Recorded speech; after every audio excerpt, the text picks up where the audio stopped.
Welcome back to Movie Review Mom. I'm Dr. Trina Boice, known as Movie Review Mom. And today I have a really special guest, a director and actor. We're going to talk about it all. His name is Warren Fast. Welcome, Warren. Oh, thank you for having me on. I really appreciate it. Thank you. I'm so thrilled to have you here. And I want to talk about both of your experiences as being an actor and a director. But first, tell us about the film that you just finished making in 19 days, I might add, right? Yes, 19-day shoot. Yes, thank you. That's amazing. Finding Grace. We're so proud of the film we put together. My wife and I, who was producer, Stacy Fast. And then, of course, all the crew. I mean, so many people to name we could. I mean, we have the crew, of course, talent, many parts of our talented team that we had put together. We just, we're happy that it's finally out. It took us 19 days to shoot it, but it's been actually 2 years because shortly after we filmed or did the principal photography, we had a Cat 5 hurricane come through our hometown where we filmed it, and destroyed everything here.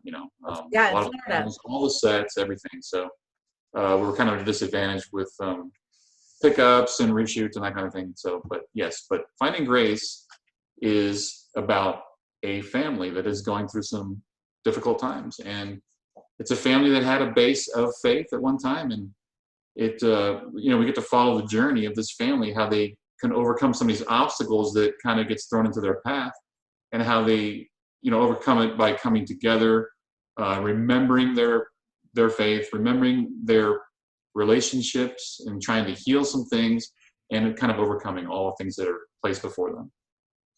What inspired you to write the movie? I mean, okay, he acts in the movie, he directs the movie, and you wrote the movie. Yes, yes. You're like, oh yeah, no big deal. No. Amazing. Yes, it was a lot of work. I'll tell you that, a lot of work. Yeah. I come from a screenwriting background. That's mainly what I've been doing the last few years is screenwriting, and I've sold a couple things and done a number of things and had some things produced.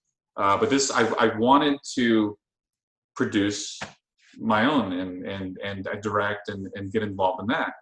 And so I had a story that I wanted to tell, and it had to do with bringing, a message of hope out to people, in times of distress, in times of turmoil, and that you might be going through. And I've had a lot of things in my life that I've had to go through and overcome.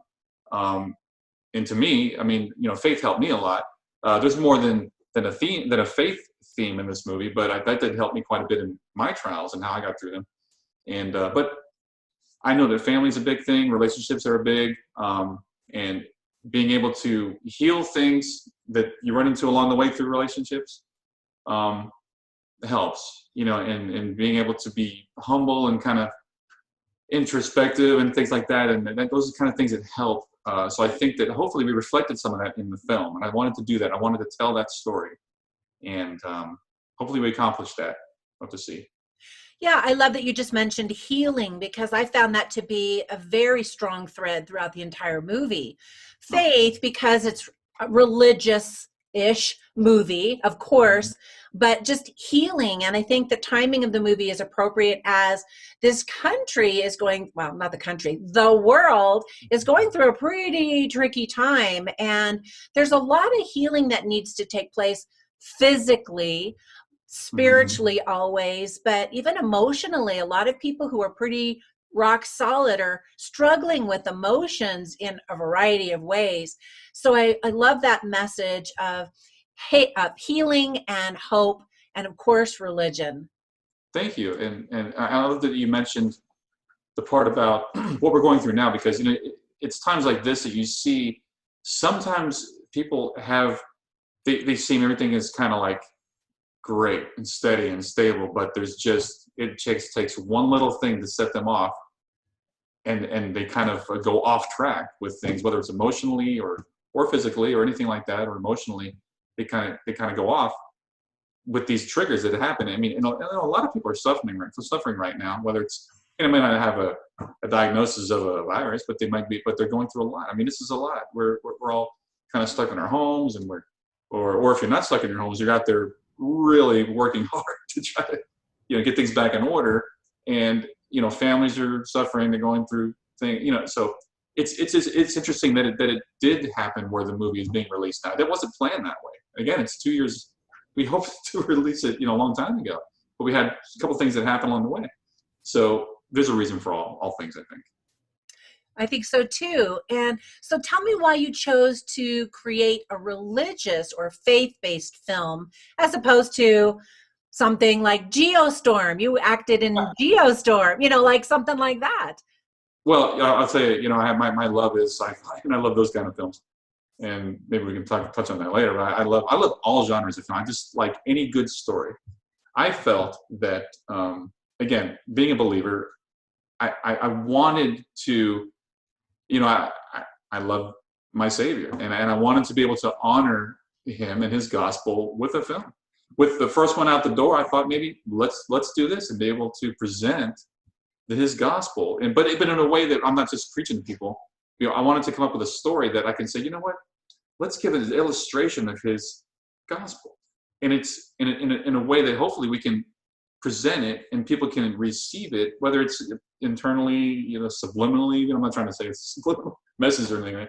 But maybe you can just pick up on it by watching what happens to people in situations and how they react to things, how they kind of fall back to faith if they've had faith, or discover faith along the way.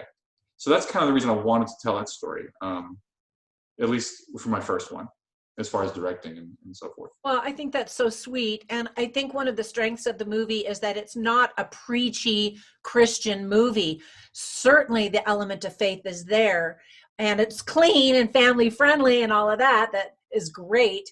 But you're really just watching the experiences of this family unfold. And as they each have their own discovery or turning back to religion, or, it's a different experience for each person, but it's not like you're being preached at like some Christian movies often are.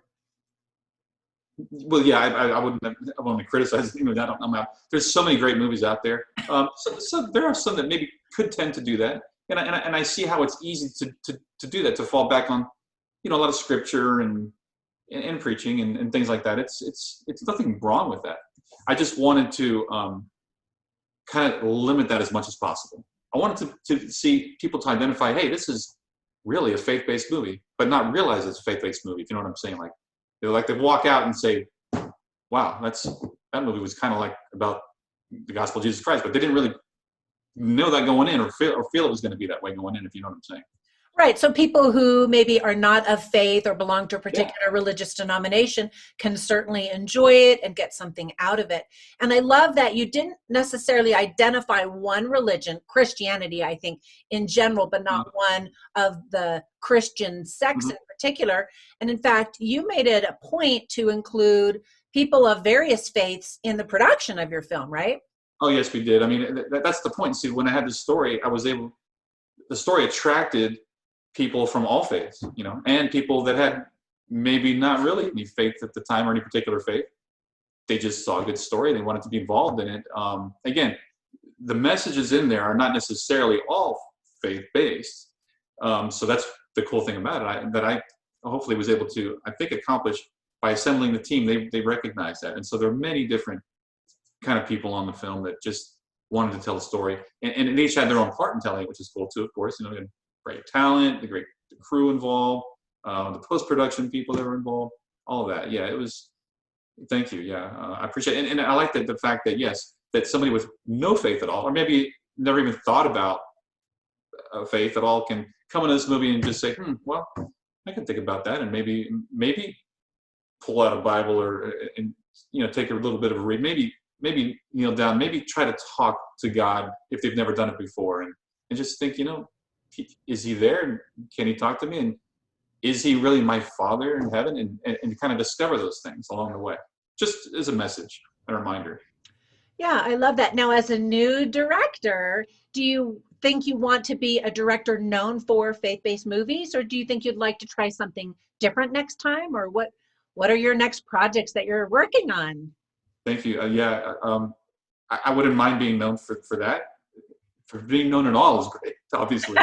But I would, I have some other genres I write, and I've written in many different genres actually. And I have 3 projects that we're kind of looking at which one will be the next one. I have a sci-fi adventure film, which is kind of my favorite genre. I love that genre. And then I've got a romantic dramedy that's kind of a holiday type film that we're looking at as well. And then I am looking at another kind of faith-based, but more of a period piece, historical fiction kind of movie as well, based on the gospel as well. So I have many other scripts that we're thinking about doing as well. But yes, That you'll also be writing as well yes, as directing. yes, I have, like I said, 3 marketable, ready-to-go scripts that I'm just deciding. Well, we're going to decide, my wife and I, which one to kind of go toward and do next. Wow. A man or a couple of many talents. That's awesome. So I mentioned that you acted in the movie as well as in other movies. What surprised you as a director in directing a film from a different perspective? I mean, you did both in this film. Yes. Or was there anything that surprised you? Like, did you think, wow, this is a lot harder than I thought it would be, or anything like that? The directing part you're asking? Yeah. I had directed 1 short film before this, and it was great practice, I'll tell you, because on this little short film I did, I went all to the end, full bore. I did the scheduling, I did the what do you call the little storyboarding and stuff like that. Everything. I did everything you could do, food, all that stuff. I made it a mini feature as far as pre-production quality of it, and we did that. That helped me a lot. And I've been being on sets helped me a lot too. So, but I'll tell you, the thing with this film is it was a low budget, so we didn't have a lot of crew. And as a director, I was doing a lot of other things. My wife was doing a lot of other things as well. It's kind of just 2 of us as far as producing it in general. We had a post-production individual that came on later. One of our actors, actually, her name's London Grace. She's one of our actors in the film. She loved the story so much, she wanted to be involved as a producer. So she came on board to help with post-production, a little bit later on. And she's one of our actors as well. But as far as directing, I just, I love the part about dealing with the talent and the actors directly one-on-one. I would love to be able to walk onto a set and not have to worry about, okay, is food coming in an hour? Is it going to be here on time? Or is the weather going to be, all these little things. And I would just direct. But kind of the challenges that I had were having to deal with other things instead of just directing. So, but we had another great individual we had on set was Julie Gordon, which is our film commissioner here locally, that helped a lot as well on the set and kind of alleviated some of the pressure that I'm mentioning. So that helped me too. Wow. You mentioned the actors. You had Jason Wade. I'm such a fan. I love him in everything he does. He just sort of elevates, I think, all of the actors around him in the scenes that he's in. Obviously, I'm a fan. Agreed. Me too. How did you find him? Just regular auditions, or were you looking for a particular look, or you knew people that you wanted to incorporate in the story? Yes, I had hundreds of auditions that we ran in all different roles. But for particular roles, I looked to Jason, and I knew Jason's work, from Code Film Miracle and 17 Miracles, and all these other movies that he's done. I'd seen similar roles that he would do in my film that he'd done before, and he's multifaceted, very talented individual. So he's one I really sought out for. He's the first one I approached actually in this film as far as talent goes. Good plan. With an offer and all that, and he loved the movie, so he loved the story. He wanted to be involved. So I looked at a number of actresses, and obviously Paris Warner stood out from all the ones I thought of, and I've seen her in many things. Once I Was Beehive, and some other, all the Mythica movies that she's done in, little movies like that. That she just, again, she has such a talent that's. I felt in some ways it might have been untapped in certain things that I wanted to be able to expand if I could with this script, and I think that she did a great job with that, doing it. She did do a really great job, and I was wondering about the audition for her role in particular, because she has to break down and cry quite a few times. So was like that the audition? How good can you cry, baby? Well, she had done an audition, and I used a audition that I'd found that she had done for some other film. And with that audition, I felt that was enough for me, because I knew with what she did with that role, I think that she would be perfect for this role, and she was. I mean, I just approached her with that, and she talked, she read the script, liked the script, and that's where we went from there as well. Yeah, she did a good job. And did I hear the producer's voice there behind you? Is your wife Yes, in the room? Stacey Fast. Yeah. Yeah, Does she's she want to wave and speaking say my ear the hi? entire. Is it? She'll say, yeah. Hello. Oh. Also an actress. She acted a part in the How are film as you? well. Oh, there she goes. It's so funny because there we get the face now. Yeah. I did an interview with somebody else today, and she said, "I'm so embarrassed. I have the COVID-19 hair, because we women, aren't going to the beauticians and the spas and all that to get all beautified." She's always beautiful wherever she stands. Oh, so now, speaking of COVID-19, all theaters are shut down, of course, Yes. which I love going to a theater and eating that movie theater popcorn, just having that whole experience, being with the crowd, hearing their reactions, that whole thing. I'm grateful that so many movies are going straight to video on demand. We get to watch these amazing movies from the comfort of our home. But how do you think that the theater industry, the entertainment industry, is going to be hit or survive during this whole worldwide pandemic? Yeah, in my opinion, I think it's going to bounce back eventually. It'll be a little bit of a slow process this year. I think once people start going again, congregating in smaller groups in the theaters, and we overcome maybe the next season that comes around this coming year of flu season, and we have the usual stuff happen during that time, I think that people will realize we can go to movies again, and the movie experience is incredible. I would have loved to have had Finding Grace in the theater.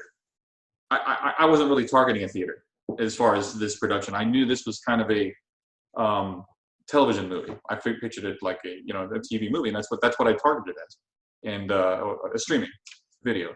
The next one we do will most likely be a theater target. We'll do that, and by the time it's ready, probably we'll be back in theaters. People going to movies and theaters and stuff. So. Yeah. So were you thinking you might approach the Hallmark Channel or something like that? Because I could see it fitting in very well there. Yes, I mean, among other channels, but. Yeah, well, obviously we'd love for that to happen. We will approach several television networks, and at that point, right now it's in a tiered release. So right now it's in a video on demand release, and then we'll go to the subscription thing. Then eventually TV. Yes. Oh, okay. And so yes, before I forget to ask you, how can audiences see this? Oh, well, thank you for asking. It's basically in all streaming channels. It's Amazon, Google Play, Vudu, iTunes. If you go to our Facebook page, which is Finding Grace on Facebook, if you go there. I'm putting the link down below. Oh, thank you so much. We've announced it has all the links you can click on, but basically have any streaming service, you can find it for rent or for purchase right now. And it'll eventually go to some other platforms. Right now it's in rent mode and purchase. Just like it was in a theater. It's basically, Yeah, perfect. So out of all of the directors, you're probably like me, grew up watching movies, falling in love with theater, film, and all of that. Who have been some of your biggest influences, or who would you like to be like? Or maybe, whose career would you like to have? Well, I'll tell you, some of my favorite films are directed by Christopher Nolan. And he's written, he's great, fantastic screenwriter and director. I mean, I kind of wish I could emulate him. That's somebody that really stands out for me. And I'll tell you, when I was a kid, the first movie that I saw that really impacted me was Rocky, and this is 1976. I was a little kid, but even at that small age, I loved it. Just blew me away. And so to me, Sylvester Stallone has always been a hero for me. I mean, that guy. I mean, he's an actor, he's a screenwriter, and I don't think he might have directed a few films too, I'm not really sure, but he's just so talented, and those are kind of people that I would like to emulate. And what I've realized in Hollywood and doing some of the research, if you want to make it in some kind of business or at some level, you really just got to do it on your own and not rely on other people to take your work and do something with it. I mean, it happens. It's hard to do that, and it happens.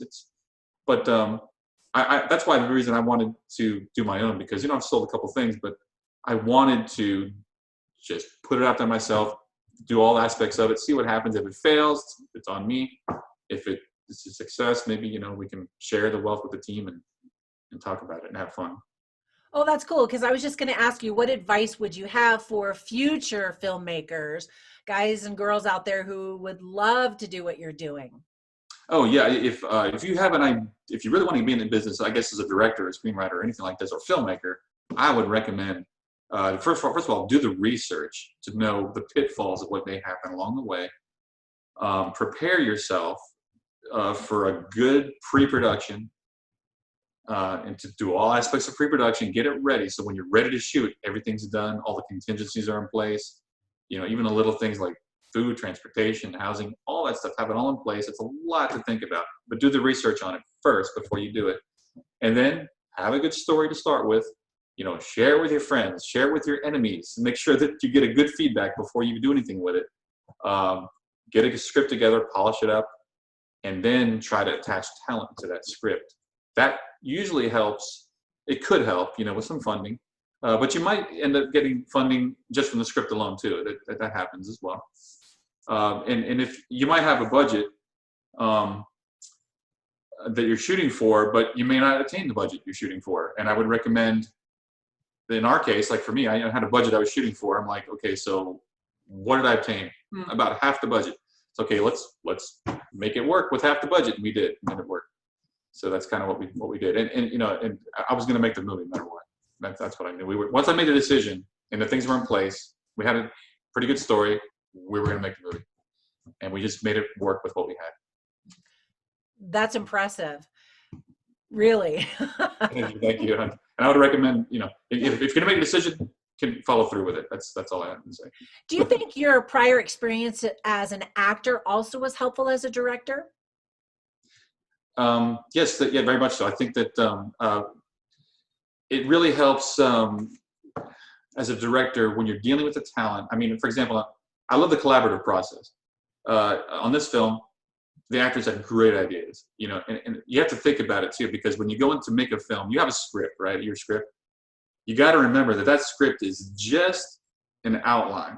It's not, you can't be married to everything, every line or every word of that script. It doesn't work out that way. You've got to be able to turn the script over to talent and have them take the lines, take the character that you've kind of pre-created for them. They're really going to create the character, the actors will. They're going to take it and run with it. And so when they come on set for a day and they're like, hey, I worked it out with so-and-so. This is how we're going to try the scene. What do you think about it? And I'm like, okay, let's look at that. Because I made a picture a different way. I made it blocked it a different way, whatever. I'm like, okay, let's try that. Look at talk to the DP, see if he's on board. And sometimes it works, sometimes it doesn't. Sometimes they reject it and say, nah, I don't like the way I did it the first time. But you could be open and you can have that. So it helped me be open to the talent when they're presenting things to me. And sometimes they may want to change a line a little bit, or adjust a line, or give it a certain way that maybe I didn't think it the first time, that kind of thing. It really helps, yeah. I think that was also another strength of the movie, because I've seen a lot of Christian movies in particular where the dialogue is stiff and it feels like the actors are acting. But in your movie, it felt like it flowed more. The language seemed more real. And so I'm really happy to hear that you allowed that improvisation, because it did seem like the conversations were more natural and organic and just real, as opposed to actors on the screen saying their lines, Well, I really appreciate that observation. My goal was to have that more than anything, because when the budget is not where you want, sometimes you got to give and take some things on it. But talent and performance, I could not compromise, at all. No matter what that was going to be, I'm going to get the performance I need from the actors. In some cases, it was very easy. Some cases it took a little more, but that's just the job, nature of the job. But in all cases, the talent were incredible, and they came prepared, and they were ready to deliver, and they did. And I even with the smallest of parts, we auditioned. Even parts that had no lines, we auditioned. We wanted to make sure that they were great performers. So everybody that was selected this film were great. And I must say, unfortunately, you know how it happens in edit, sometimes people don't make it to the final cut of the film. So there are one or two actors that didn't make it to the final cut, but we've got their performances on deleted scenes in the DVD, which is coming out in a couple of weeks as well. Oh, great. So they'll be there. And they weren't cut for performance, believe me, because, you know, it was just too long. I had to like, right. The story and stuff. So as movie review mom, of course, I review all movies from a mom's perspective.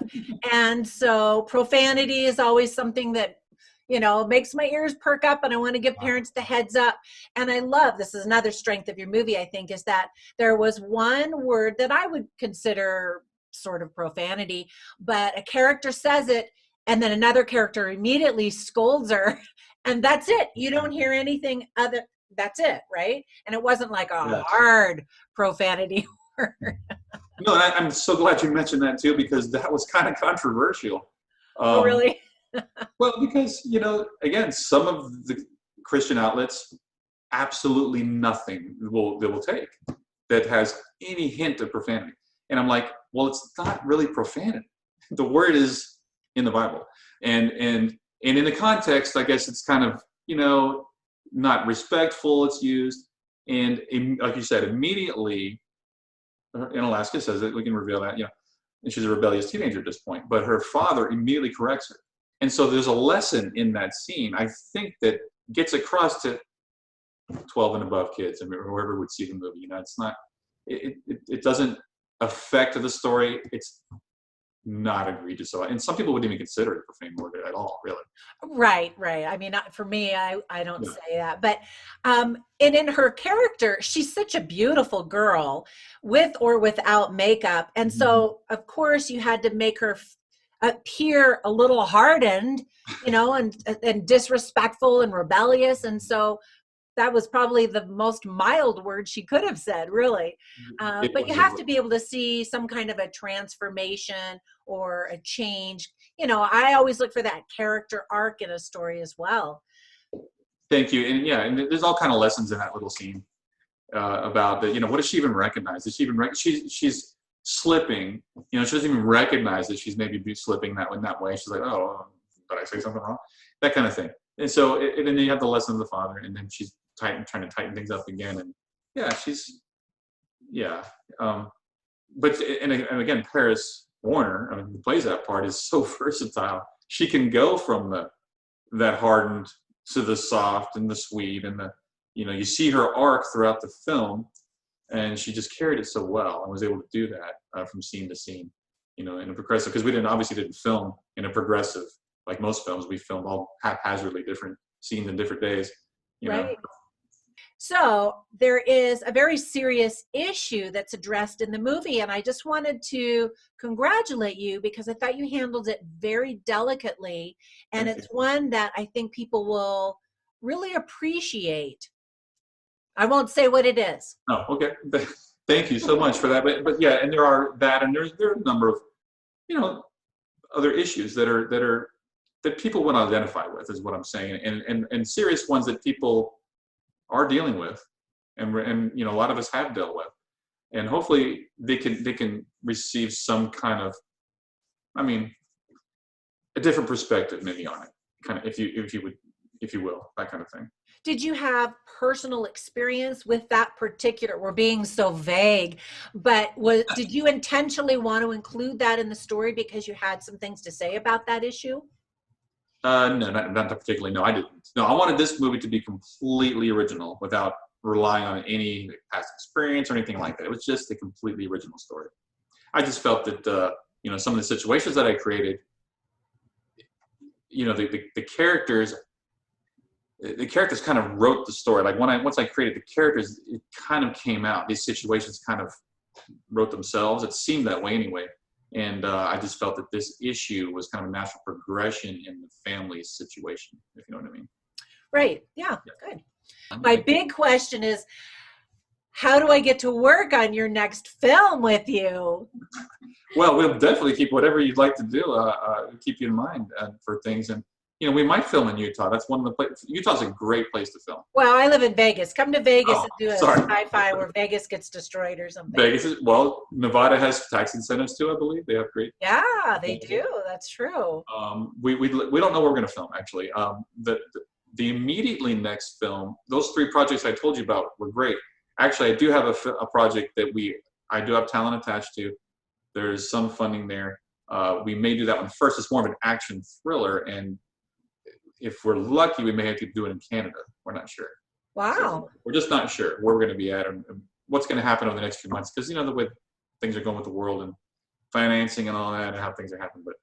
And a lot of it depends on how this film does as well, because we're looking to recover some of the stuff that we put out on this one and see if there's any profit. That kind of, how that all works.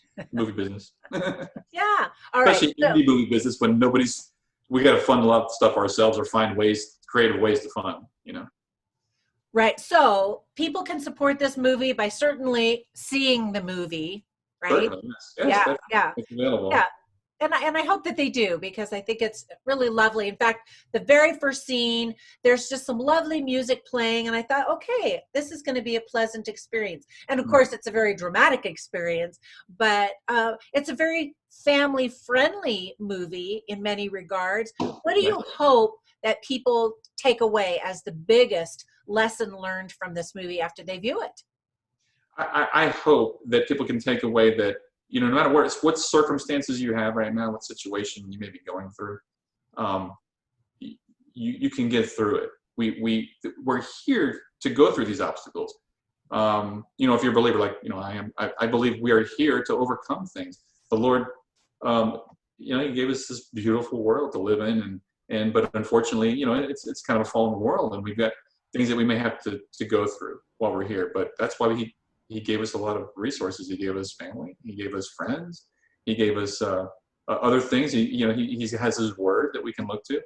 He's there at any time that we can talk to Him for solace, and we can get that peace. But I believe the way to really get through things is to look outside of ourselves to others who may be in need, and to provide the help that they may need. I mean, by loving others, we can really get through our own situations. Our situations diminish, I think, as we love and help others through their obstacles and their trials. That's kind of the message of the film. Yeah, I love all of those. And I think to bring it back to where we are today with the coronavirus pandemic, that I think it's, unfortunately, I wish it weren't this way, but I think it's through pain and suffering that we become more compassionate and reach out to others. That there are great lessons that can only be taught as we go through those struggles. And we are in such a unique period of the history of the world. Well, certainly the history of my life. I've never seen anything like this, that we have an opportunity to kind of push the pause button, stand back on our lives and look at what we're doing. Before March, we were all racing around, busy with our lives, and sometimes our priorities might not have been in the right place. And then now we can pause, reflect, and now when we get to push the go button again, or push play button or whatever, we can choose really how we're spending our time and what we're doing with our lives. And like you said, reaching out to other people provides that meaning in our lives that we're all looking for, right? Correct. It is. There's always hope in every situation. That's kind of like, I would like hope people can kind of. My all-time favorite movies are always, they all have the same element of a theme, and it's always hope. Hope is such a powerful theme in film. I love it. So yes. Well done. Good job. So much. I really appreciate the time. All right. So everybody, you've heard it now. Go out and, well, not go out, stay home and watch the movie. And while you're at it, be sure and subscribe if you haven't already. Like the button, ring that little bell, and you'll be notified every time I upload a new movie review. And What else did I miss? Oh, be sure and look down in the description too for links so that you can watch the movie and support this great director who's trying to fill the world with hope and faith and goodwill. I love that. Thank you so much. Thank you, and thank you all really for listening and for supporting the film. It really takes people that really support. So thank you so much. Yeah. Well, good luck in the future. I can't wait to be in your next movie. We'll talk. Thank you again. We'll talk. My people will call your people. No. Or your wife. Maybe Yeah, that's how it really works. There we go. All right. Thank you. Bye for now. Bye-bye.